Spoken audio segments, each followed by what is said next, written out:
કે પપ્પાને સમજવામાં બહુ ઉતાવળ ન કરવી, કારણ કે પપ્પા બહુ ઝડપથી સમજાતા નથી. હું જયારે નહીં હોઉં ને ત્યારે તમને આ બધું સમજાશે. આવું જયારે પપ્પા કહેતા હોય છે ને ત્યારે સાવ સાચું કહેતા હોય છે.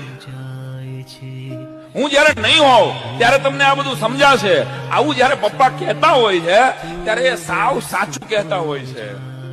પપ્પાના ચશ્મા થી દુનિયાના ઝાડા ઝઘડા ખાડા વધારે ચોખ્ખા દેખાય છે. પપ્પાની સાયકલ ઉપર બેસો ત્યારે દુનિયા જે લાગે છે એવી દુનિયા તમારી 40 કરોડ 40 લાખની ગાડીમાં પણ નથી લાગતી. રૂમાલ આપ, પાણી આપ, ચશ્મા ક્યાં છે, મારો ફોન નથી મળતો, મને છાપું દે. આવો દેકારો કરનારો, રોજ સવારમાં આવો દેકારા કરનારા માણસનો અવાજ એ ઠેઠ ધુમાડો થઈ જાય ને ત્યારે એના સંતાનોના કાન પહોંચે છે.